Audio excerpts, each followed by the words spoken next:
Salut les marques, salut les smarts, bienvenue dans Catch Up, je suis Ringside, vous écoutez le podcast qui transpire le catch toutes les semaines. On résume, on analyse les émissions de la WWE. On se retrouve aujourd'hui pour le SmackDown du 20 janvier qui se déroulait au Little Caesars Arena in Détroit, à Détroit dans le Michigan. Pour m'accompagner, comme toujours, l'inusable Papy. Comment ça va, Papy? Bonjour les petits enfants, bonjour Ringside, mais ça va et toi? Ah bah ça va la forme. Et Letty est là également, comment ça va Letty? Salut Ringside, salut tout le monde, ça va très bien. Toujours contente de vous retrouver au studio. Eh oui, c'est la pêche pour ce SmackDown que je n'hésiterai pas à qualifier d'historique quand même. Puisqu'on va se retrouver pour le grand tournoi tag team là, qui va déterminer qui sera le nouvel aspirant qui seront les nouveaux aspirants pour aller défier les Usos et décrocher le titre suprême tag team de SmackDown uniquement pour le show bleu de tournoi. Donc pas moins de 3 matchs qui seront liés à ce championnat, tout simplement. Et on aura aussi la signature de contrat entre Roman Reigns et Kevin Owens. Signature de contrat pour le match du Royal Rumble pour le titre ultime de la WWE. Roman Reigns contre Kevin Owens. On démarre le show d'ailleurs en nous rappelant un petit peu tout l'historique de la Bloodline. Et notamment que lundi, à Monday Night Raw, allez écouter notre review qui est en ligne. Sami Zayn a affronté Kevin Owens. Il devait régler le problème Kevin Owens pour Roman Reigns. Il devait être seul face à Kevin Owens, mais la Bloodline est intervenue et à la grande surprise de Sami Zayn d'ailleurs. Et on démarre le show avec l'arrivée de la Bloodline justement. Et Sami Zayn qui est en forme, qui est content, il gueule à tue-tête que la Bloodline est arrivée. Les limousines sont là. Il y a Roman Reigns qui débarque, mais alors il snob complètement Sami Zayn et il trace sa route. Paul Heyman jette un petit coup d'œil à Sami Zayn, un petit coup d'œil réprobateur. Voilà, ça a popé pas mal pour Sami Zayn. Ça pop pas mal pour Roman Reigns, mais en tout cas, il y a les tensions.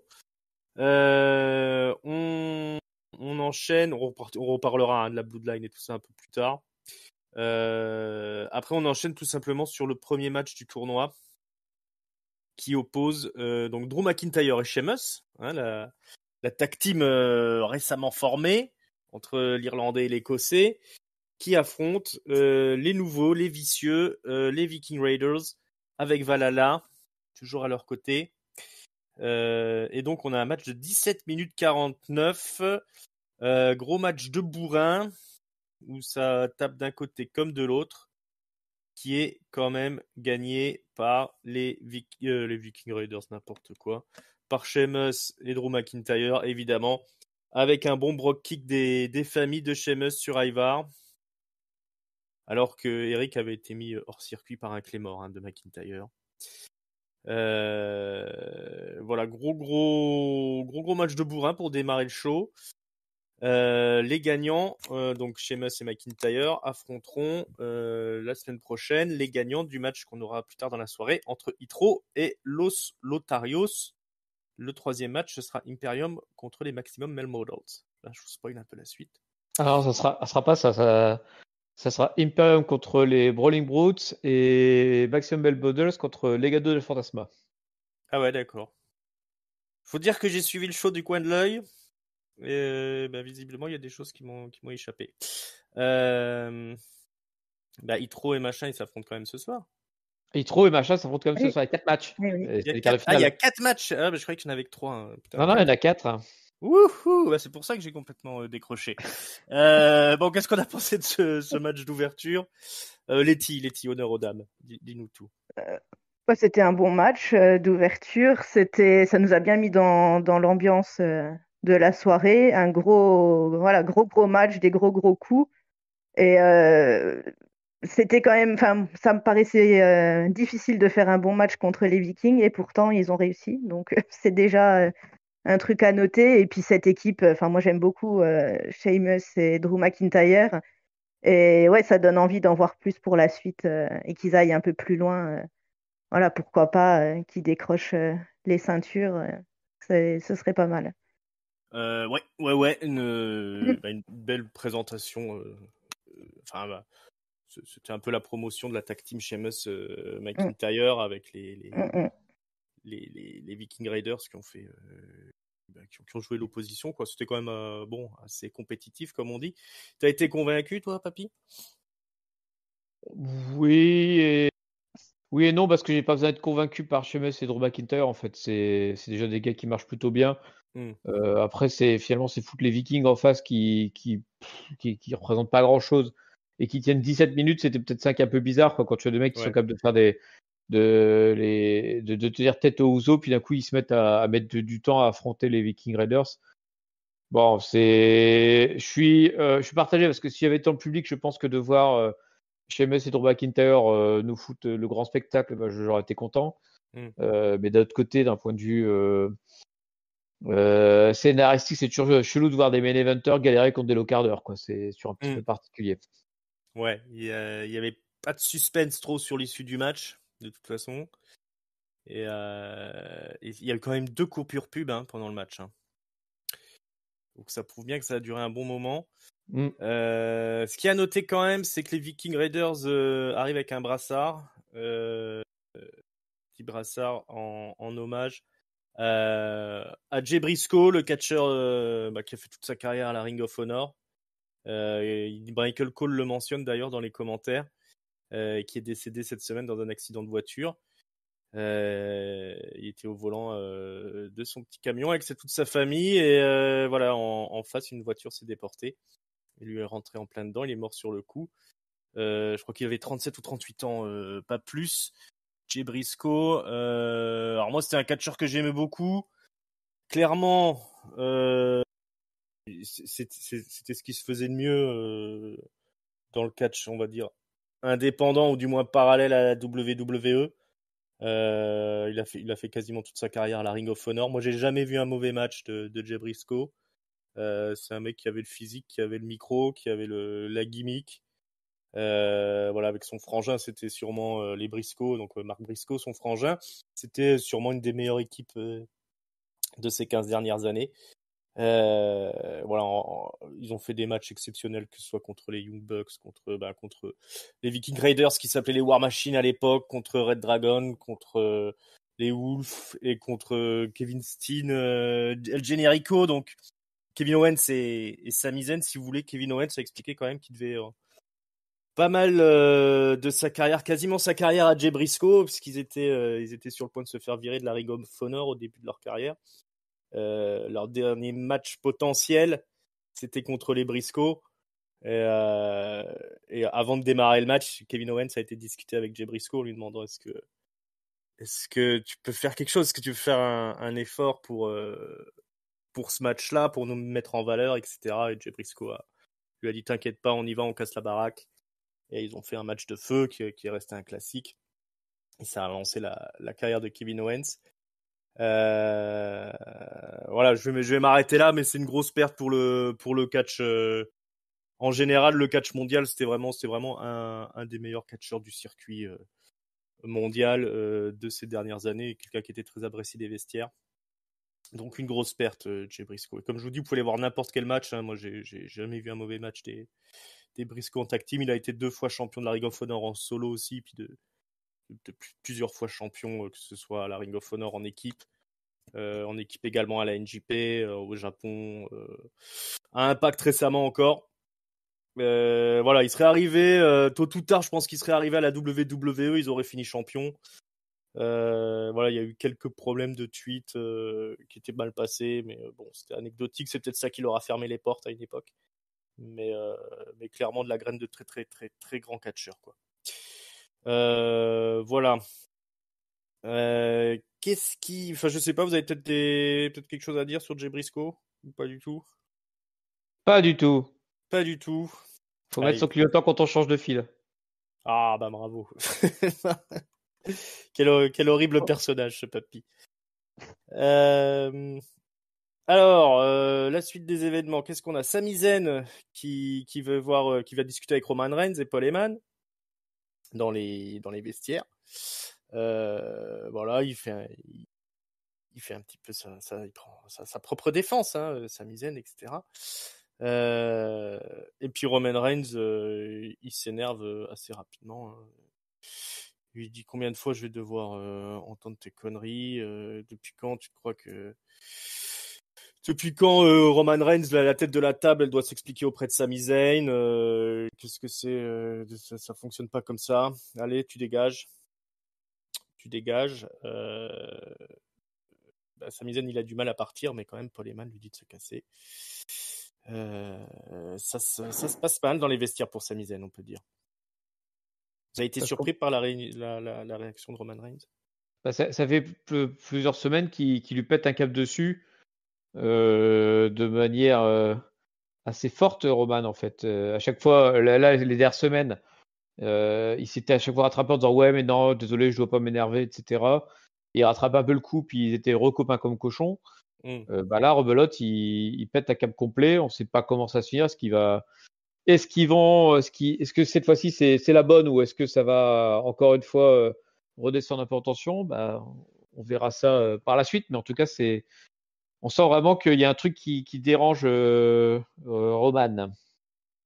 Ouais. Letty, du tout. Oui, non, je suis d'accord. Et puis c'est la suite logique en fait. Voilà, on voit effectivement depuis quelques semaines voilà, que Roman il est plus si content que ça du partenariat, on va dire, avec Sami Zayn. Et voilà, on verra un peu plus tard dans l'émission, mais c'est la suite logique en fait. Ça Ouais. s'écrit doucement, voilà, pour arriver au point de rupture quand on ne sait pas, mais prochainement. Ouais. Une histoire à suivre. Ouais, de toute façon, il y a tout qui coule de source, tout est cohérent, tout est bien exécuté. Donc on continue à savourer toute cette histoire de Bloodline et compagnie. LA Knight, tiens, arrive au ring. Ce soir, il affronte nul autre que Greg Jones, un jobber. Entre-temps, entre son passage dans les vestiaires, hein, on voit marcher dans les vestiaires, et son arrivée au ring, on a Raquel Rodriguez qui nous annonce qu'elle va participer au Royal Rumble. Elle va sûrement le gagner. Elle fait la promesse, d'ailleurs, qu'elle va le gagner. Une personne de plus dans le Rumble. Donc, LA Knight arrive au ring. Il nous parle un petit peu de Bray Wyatt, hein. Il dit que c'est que ce Bray Wyatt, pourquoi il nous emmerde avec ses histoires, est-ce qu'il est l'oncle Cody et pas l'oncle Cody. De toute façon, ce qui va se passer, c'est que moi je vais le battre au Royal Rumble et puis ça va être réglé. Mais il est interrompu par des images sur le Titantron. LA Knight a squashé Greg Jones en 35 secondes, hein, si vous vous inquiétez de savoir qu'est-ce qui s'était passé au niveau du match. Mais le plus important, c'est le retour de la Firefly Funhouse. On voit toutes les petites marionnettes, les amis de Bray Wyatt qui se réveillent dans la poussière là. Le lapin, le cochon, la petite marionnette de sorcière. Et puis ils ont une discussion avec Bray Wyatt. Ils sont tous inquiets de l'arrivée de l'oncle Cody. Mais c'est pas grave, hein. On a encore une petite interruption de l'oncle Cody aussi, qui a une autre type de vidéo bien plus crade que les belles histoires de la Firefly Funhouse. Et puis finalement, Bray Wyatt fait face à la caméra en lui disant voilà, t'es content, t'as réveillé le monstre. Tout ça, c'est la faute de LA Knight, c'est toi qui as ouvert la porte. Quoi qui sorte, hein, de la boîte de Pandore que tu viens d'ouvrir, ce sera ton problème, LA Knight. Donc voilà le retour de la Firefly Funhouse. Papy, ça t'a plu? Non, mais Non. Wyatt, de toute façon, j'ai abandonné Wyatt là depuis quelques Ça semaines. y est, le point de non-retour Donc, a été franchi. alors c'est pas le point de non-retour, mais j'en suis au point où de toute façon, il faut qu'il me séduise avant que je m'intéresse de nouveau à lui. Moi, je n'ai aucun intérêt pour ces segments. Donc, il fait ce qu'il veut, hein, il fait se faire Flash Funhouse. Moi, j'aimais bien à l'époque le film, tout ça, mais bon, là, franchement, les rappels à ça, ok, clin d'œil pour les fans, attention, je ramène ça, mais non, je m'en fous en fait. Donc voilà, et j'ai même trouvé sa promo pas terrible parce qu'en fait, Enfin, le coup du LA Knight, c'est toi qui as ramené tous les démons, tout le machin. LA Knight, il a rien foutu pour l'instant. Il a juste une gifle à Bray Wyatt et c'est tout. Hein. Donc, C'était quand même il très y a- léger. il est en train de nous vendre ça comme un truc ultra tendu, une grosse feud entre les deux gars. Non, il se passe rien en fait depuis des mois. Donc non, ne nous raconte pas de crack, Bray. Betty. Oui, ben un peu pareil. Je suis un peu partagée. C'est autant, voilà, depuis quelques semaines, je me dis, allez, il faut encore lui laisser un peu le bénéfice du doute. Enfin, j'essaye de m'accrocher à cette histoire, mais ils me perdent quand même un petit peu. Ils me perdent en chemin. Mais voilà, la Funhouse, bon, bah, c'est sympa. Aussi, j'aimais bien cette période, donc je me suis dit, ah tiens, peut-être que il va se passer un truc, mais en fait, on tourne plus en rond qu'autre chose et ça continue. Et voilà, ça fait je sais pas combien de mois maintenant qu'il est revenu, ça doit faire au moins 4 mois. Et voilà, on l'a quasiment pas vu sur le ring. Enfin, il s'est pris une baffe, il s'est pris un Sister Abigail et c'est tout, quoi. Enfin, à un moment donné, il faut passer peut-être un petit peu aux choses sérieuses, quoi. Faut un peu, voilà. Ouais. Il est catcheur, quoi. Il est là pour se battre quand même, et pas juste pour nous faire des petits segments comme ça qui peuvent être sympas, mais ça fait trop là. Ouais. C'est toujours. Bah voilà, on attend le Royal Rumble, hein, tout simplement. Hein. Et effectivement, il est catcheur, Bray Wyatt, pas animateur d'émissions pour enfants un peu tordus. On aurait aimé le voir dans le ring peut-être plus tôt. Mais bon, maintenant c'est clair qu'on va devoir attendre le Royal Rumble pour voir ce qu'il en est. Et peut-être qu'on verra pas puisque ça se passe dans le noir. Ouais, peut-être Oui, on verra rien. Peut-être qu'on verra rien du tout. Donc, Mais tu vois, c'est ça le souci avec Bray Wyatt, c'est qu'en fait, c'est le clin d'œil qui devient le centre d'intérêt de ces segments, en fait. Alors que non, le clin d'œil, ça aurait été un bonus. Mais non, lui, il fonde tous ses segments sur des clins d'œil. Bah, ça n'a pas d'intérêt. Ouais, puis ça fait pas si longtemps que ça s'est interrompu la Firefly Funhouse qu'on avait besoin d'un retour. Bah oui. On voulait de la nouveauté là, on voulait quelque chose de novateur, mais finalement on a le retour de l'animateur de télé pour enfants là, c'est pas suffisant, ça encore Bray et puis LA Knight, effectivement il est perdu dans cette histoire là, alors que c'est un bon client pour faire de grandes rivalités LA Knight, donc c'est un peu dommage. Bon bah bref, hein, on aura la conclusion au Royal Rumble, hein. Il reste encore 2 semaines. Alors, on a ensuite donc le deuxième match du tournoi. Hitro affronte Los Lotarios. Et oui, Los Lotarios, ils sont toujours là. Hein. Ils sont pas encore virés. Ils sont pas encore virés. Donc le match est très court, ça dure 2 minutes 43. Il y a une belle démonstration d'Umberto Carrillo qui saute un peu dans tous les sens, qui harangue un petit peu Michael Cole. Hein. Il y a aussi Top Dollar qui harangue Michael Cole. Tout le monde lui en veut ce soir. Mais bon, ça suffira pas puisque Umberto sera embêté par Bifab et puis ça permettra à un des deux je crois que c'est Ashante Adonis qui fait un roll-up sur Umberto. 1, 2, 3, victoire de Hitro. Il y a aussi un arrachage de pantalon par Top Dollar du pantalon de Angel Garza. Un match expéditif. Il y a eu, Umberto nous rappelle qu'il s'est bien catché, mais bon, c'était pas le sujet de la soirée, quoi. Letty, qu'est-ce que t'as pensé? Ça t'a plu l'arrachage de pantalon? Non, pas plus Non. que ça. Après, voilà, un petit Bien la peine match. qu'il t'embête. Voilà, un petit match, oui, qui était, qui se regarde, quoi, on va dire. C'était pas le top du top, mais le point positif là-dedans, c'est que Hitro vont rencontrer Drew et Sheamus la semaine prochaine, et ça peut toujours faire plaisir de les voir se faire battre. Donc, Oui, c'est le point effectivement. positif du match. Voilà, les voir se faire écrabouiller la semaine prochaine.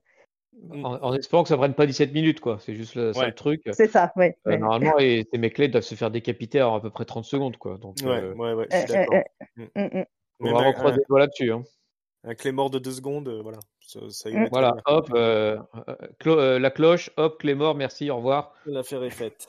Et si vous pouvez prendre votre chèque et rentrer chez vous, les gars, c'est pas plus mal.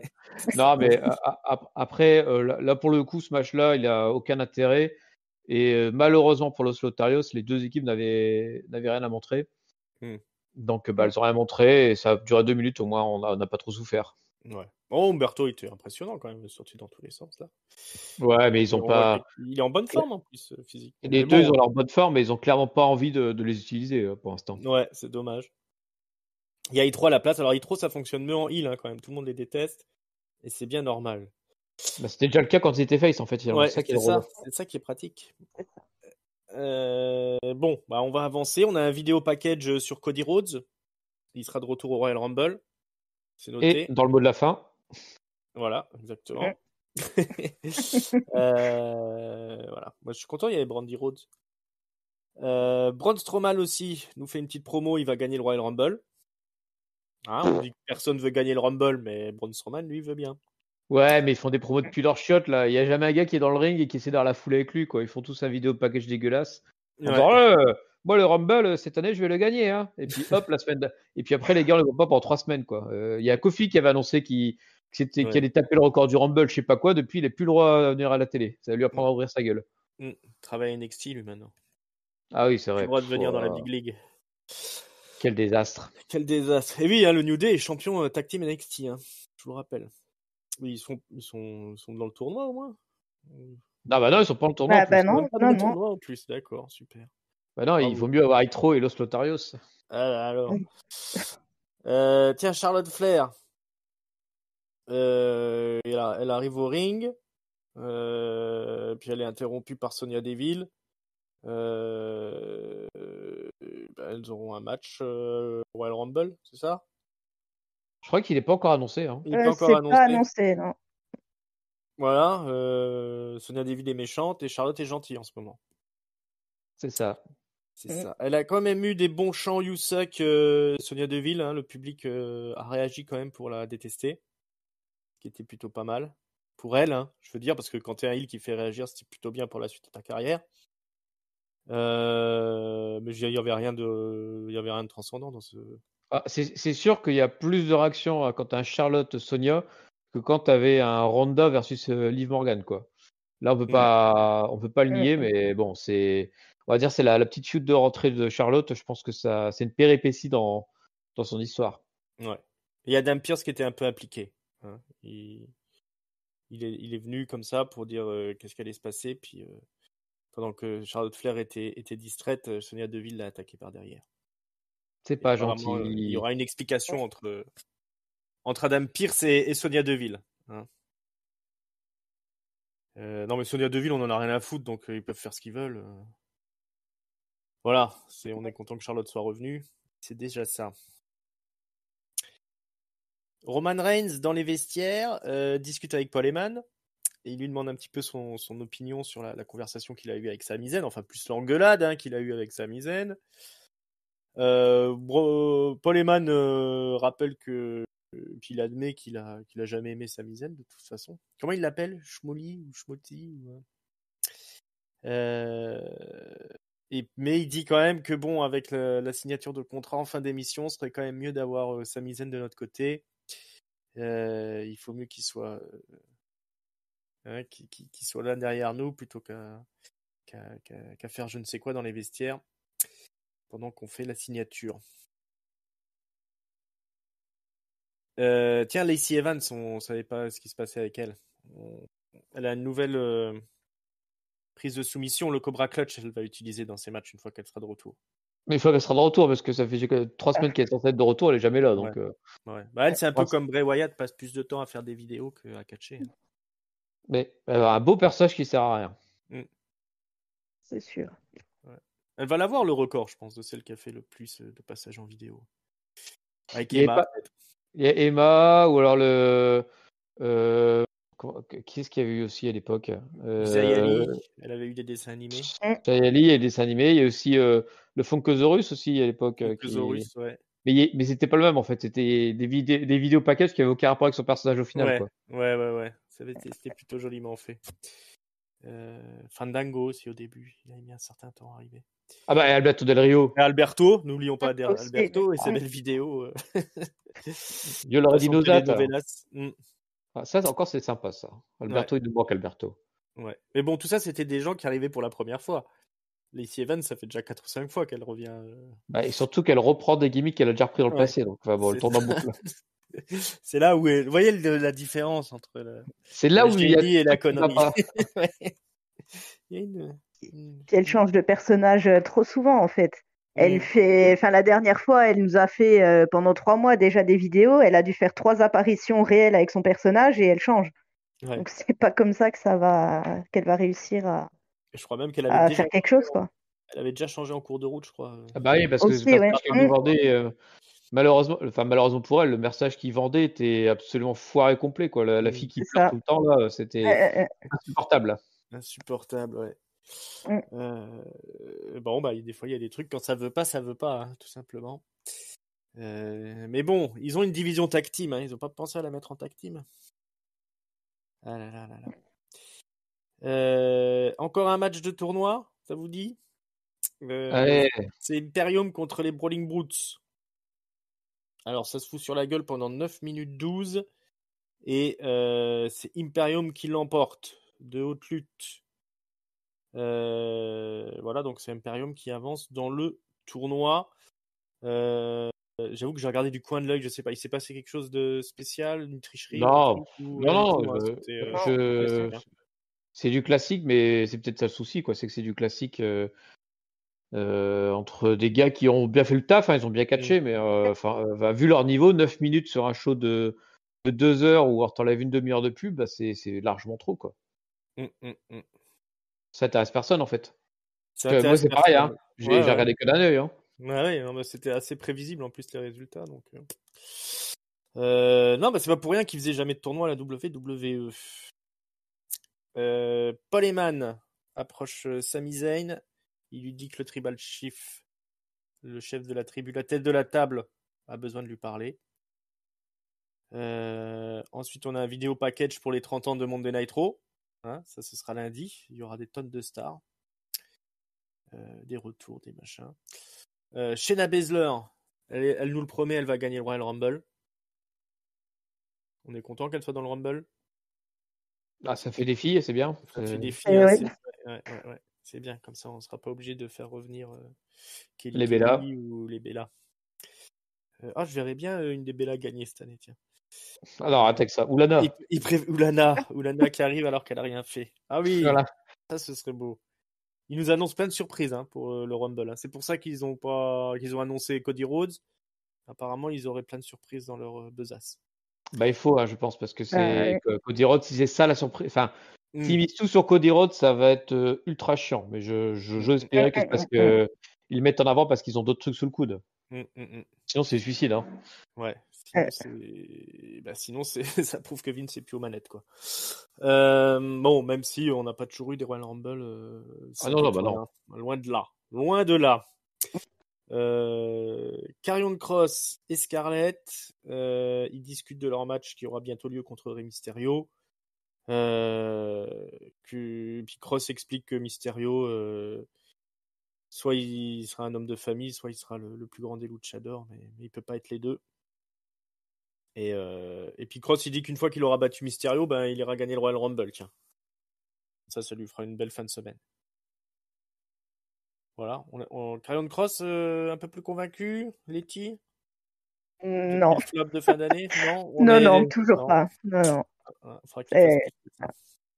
Ben oui, puis qu'on le voit varier un peu plus sur le ring, autre chose que juste un match contre Madcap Moss ou voilà, juste de nous faire des petites vidéos pour Rey Mysterio. Enfin, après, on Ouais. verra.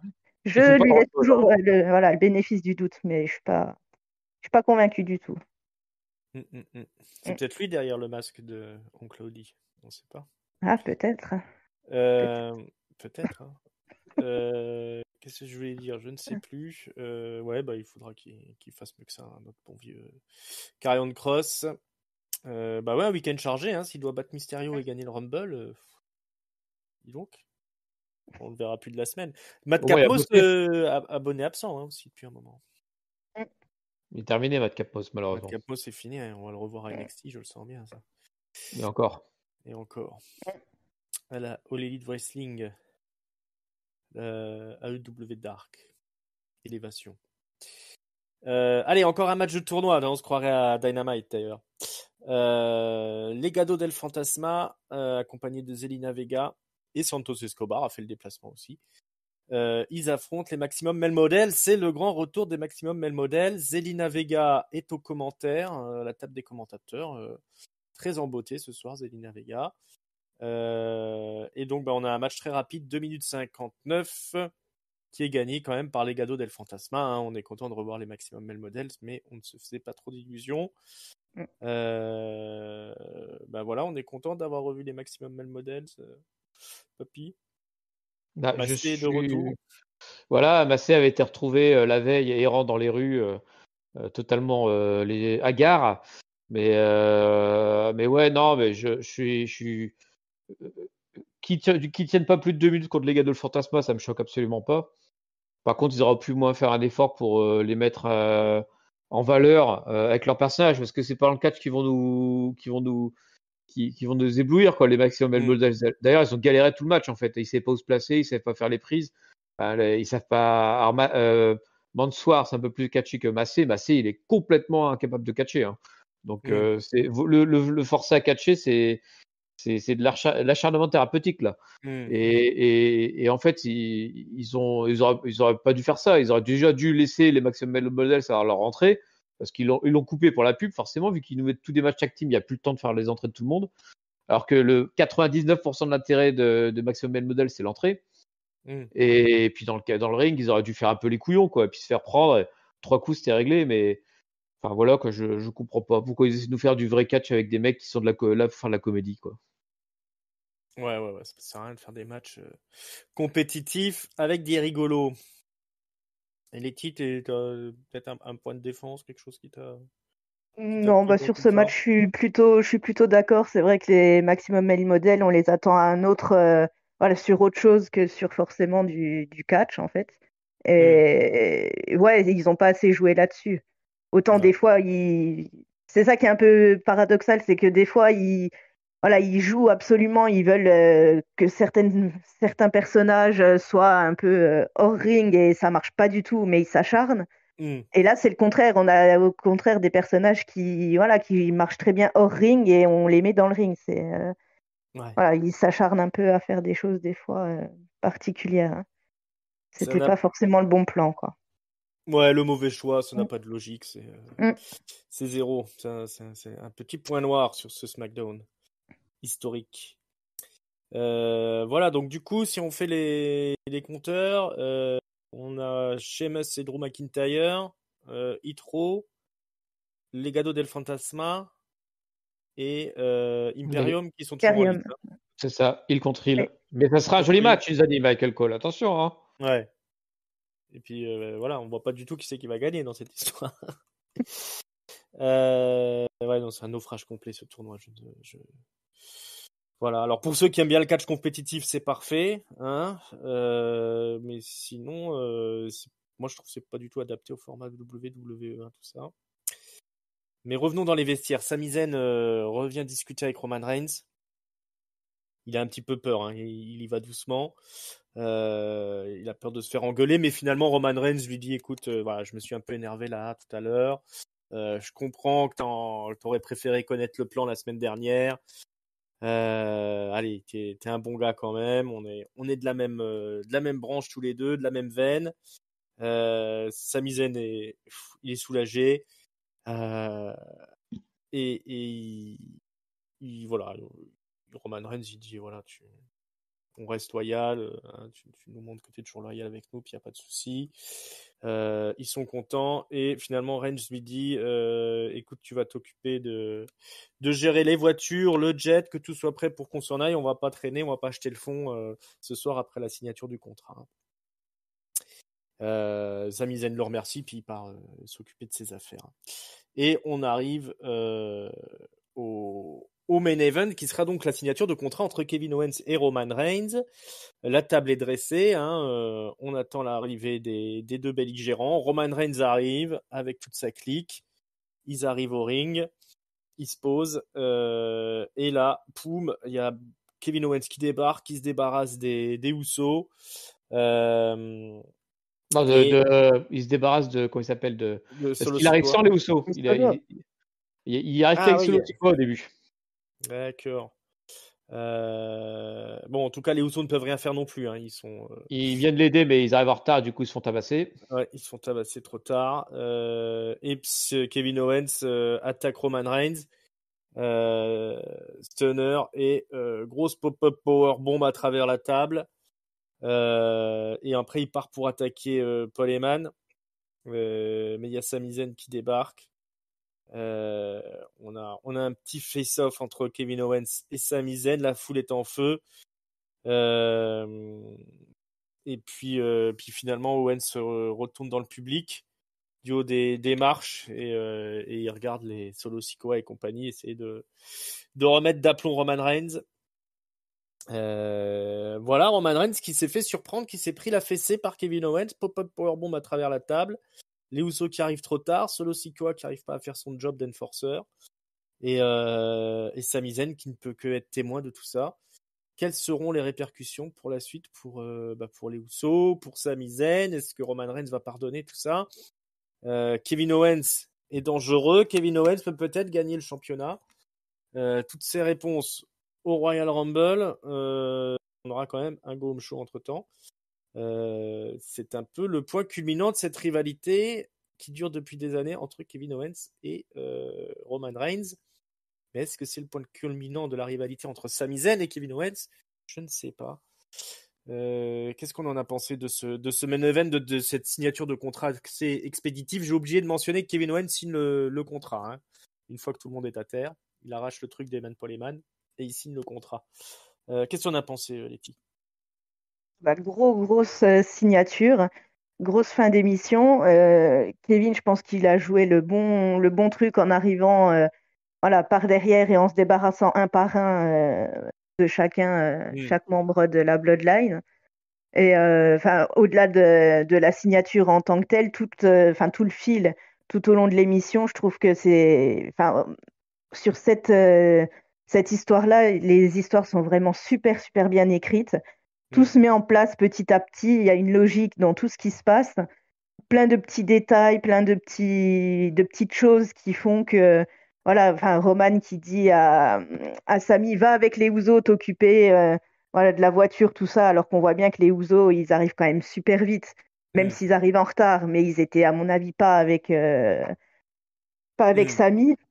Les petits, voilà, maintenant, tout est dévoilé au niveau de Roman. On a bien compris qu'il se sert, même si on l'avait compris de base, mais il l'a bien dit, voilà, qu'il se sert de Sami pour le garder dans son camp pour l'instant. Et maintenant, la question qu'on se pose, c'est quand est-ce que Sami va s'en rendre compte, puisque maintenant que tout le monde le sait, il n'y a plus que lui, voilà, qui doit ouvrir les yeux. Et puis voilà, le petit face-off à la fin avec Kevin, où lui c'est pareil, on voit bien qu'il évite quand même. Quand il est avec Sami, il le frappe pas direct en fait. Il le frappe vraiment quand il est obligé. Là, il n'y avait pas de raison. Il lui a balancé le contrat dans la tête et c'est tout quoi.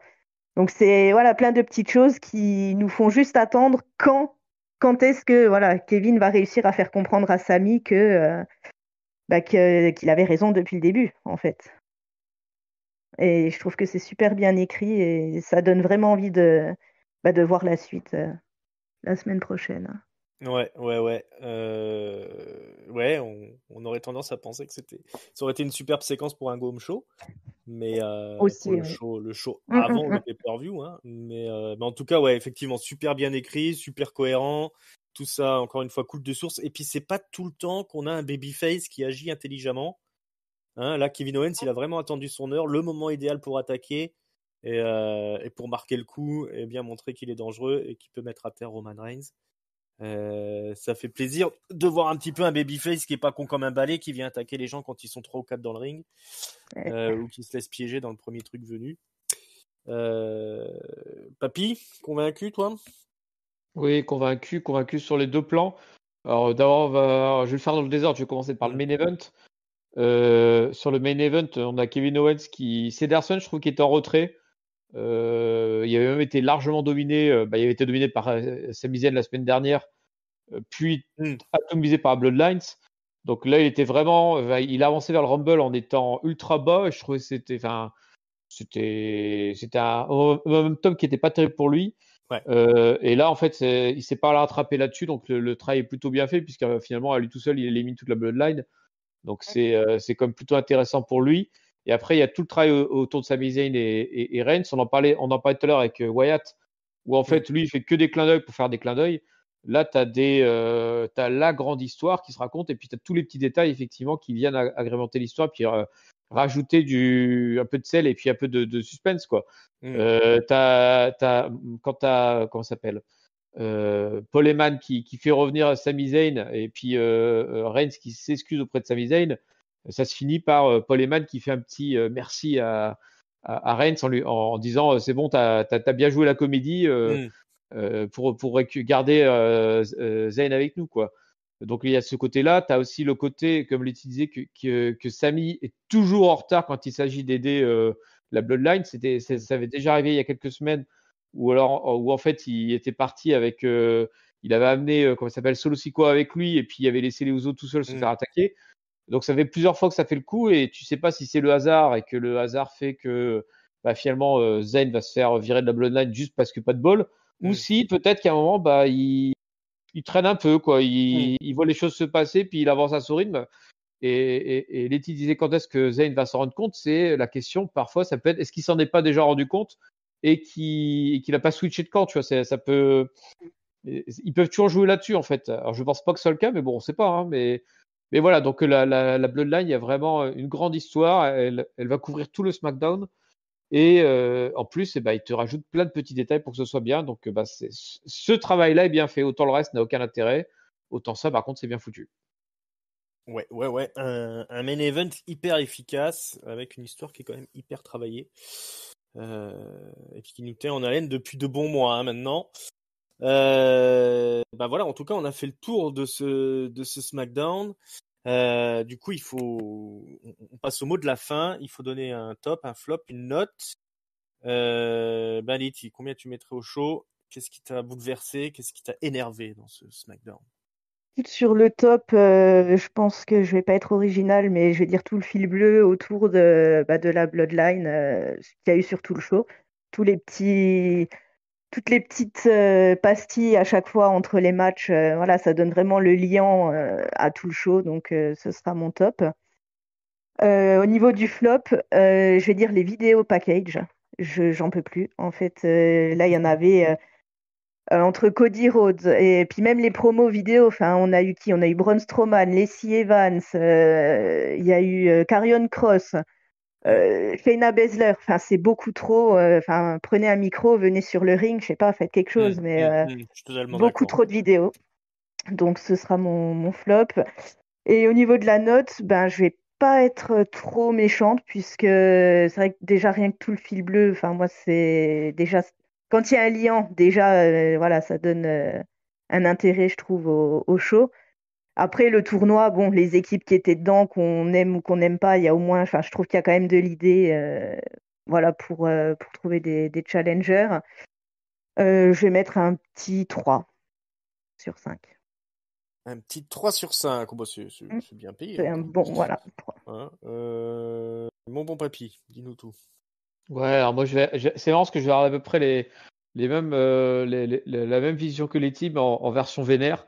Donc du coup, le top, je vais me aussi à la Bloodline parce que c'est la seule chose qui marche dans ce SmackDown. Le flop, je vais le donner à un segment vidéo en particulier, c'est pour Cody Rhodes. Je l'avais annoncé, c'est pour sa gueule. Voilà, j'en ai marre des segments de Cody Rhodes. Il faut qu'il la ferme maintenant et qu'il revienne. Je m'en fous complètement de sa période de récupération et de soins et de machin et qu'il va trop vite par rapport au docteur. On s'en fout. Et ma note, moi, du coup, je vais mettre un 1,25 parce que je n'arrive pas à m'emballer pour le Rumble avec ces shows mièvres là, tout mou. T'as Bloodline qui fait le taf, mais la Bloodline elle fait le taf toute l'année en fait.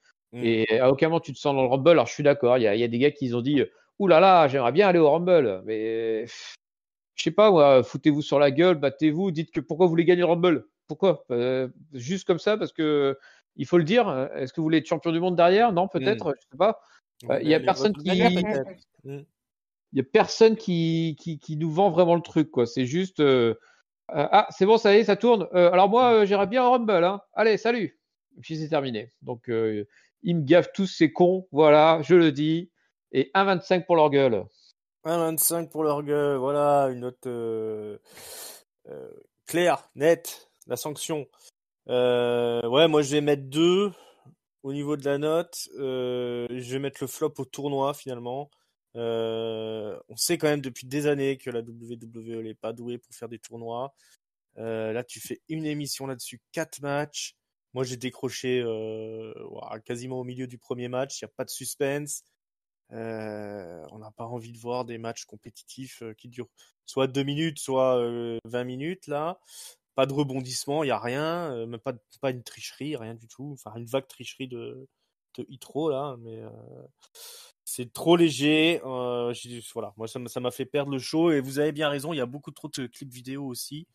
Voilà, surtout si c'est pour ça, pour vendre le Rumble, juste des gens qui disent ouais, j'y participerai et je vous promets que je vais le gagner. Ça fonctionne pas. Il faut des segments dans le ring.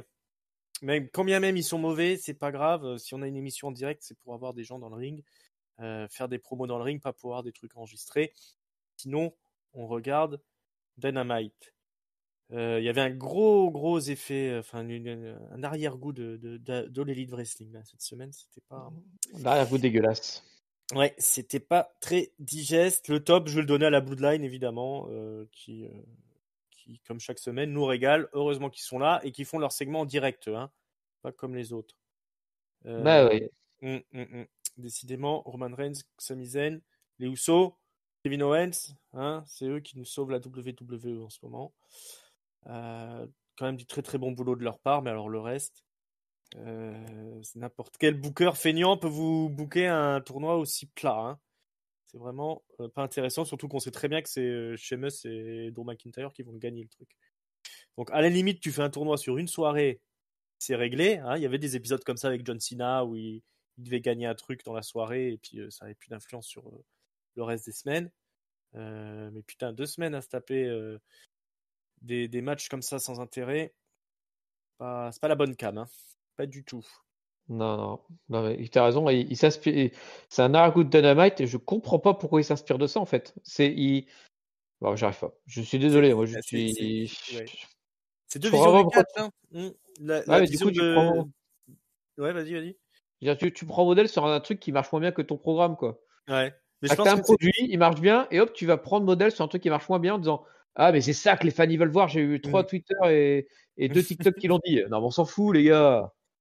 Non, ouais, je sais pas tant si c'est qu'ils essayent de copier Dynamite, il y a 2 écoles de booking de catch, quoi. Il y a enfin, du moins la version de Vince McMahon, celle qui a marché à travers le monde et qui nous a fait tous aimer le catch. C'est pas la même que celle de la plupart des bookers des autres compagnies ou des mecs du business ou des boys qui veulent tous voilà, faire des matchs compétitifs, le catch avant tout, le wrestling avant tout. Vince, il a quand même compris depuis longtemps que c'était autre chose qui nous intéressait en vérité dans tout ça. Donc s'il n'y a pas la Vince Touch, eh ben on se retrouve avec ces shows-là, avec des tournois. Donc c'est ce qui se fait au Japon. Après le Japon, ils ont une autre philosophie parce qu'ils ont un catch qui a toujours été entre guillemets plus réaliste, une approche plus sportive du truc. Mais sinon, on va se retrouver avec des shows comme on voyait à Impact, comme on voit à Dynamite, comme on voit dans n'importe quel show télé à la Ring of Honor, des trucs qui au final finissent par être regardables parce que c'est toujours la même chose, quoi. Donc voilà, encore un warning sur le booking de Triple H. Warning subtil, mais warning quand même. Bon, c'est pas grave, on a Royal Rumble la semaine prochaine. Hein. Mais oui, ça se trouve très bien. Voilà, hein. Et puis Vince est de retour de toute façon. Donc, le temps qu'ils finissent de vendre la compagnie ou de pas la vendre, ou de la reprivatiser, on va dire. Et puis il se remettra aux affaires, et puis on verra bien ce qu'on verra. Alors, je vous rappelle qu'on est sur toutes les bonnes plateformes de podcast. On est sur YouTube, sur les réseaux sociaux, @catchupcdc sur Twitter. On est sur Facebook, on est sur Instagram, on est sur Discord. L'invitation est dans la description si vous voulez venir discuter avec nous. La review de Monday Night Raw est en ligne, n'hésitez pas à aller l'écouter. On se retrouve très bientôt pour parler du nouveau Monday Night Raw, du SmackDown pré-Royal Rumble, les 2 Go Home Shows la semaine prochaine. Et ensuite, le Royal Rumble, on vous fera la review. Il y aura aussi les pronos, hein, donc très important parce que ça va valoir beaucoup de points, hein, les pronos du Royal Rumble. Ouh là là là là. Donc, tout peut se jouer là, hein, en fait. Tout peut se jouer à ce Royal Rumble. On ouvrira les pronos la semaine prochaine. Restez branchés, cliquez sur la petite cloche pour être averti dès qu'il y a quelque chose qui sort. Comme ça, vous êtes averti. Vous abonnez aussi sur les réseaux sociaux. Comme ça, vous savez tout pour le grand tournoi. Papy, merci beaucoup d'être venu. Merci à toi, Ringside, et merci à Letty d'avoir complété la triple frite. Et oui, merci Letty également. Merci à vous deux de m'avoir reçu dans le studio. Mais c'est toujours un plaisir. Renouvelé chaque semaine, et on espère d'ailleurs que ça vous a plu aussi, les auditeurs, à écouter autant que nous à enregistrer. Et on se retrouve très bientôt pour de nouvelles aventures dans le monde merveilleux de SmackDown, de Monday Night Raw, de la WWE. Bonne semaine, ciao ciao. Salut tout le monde.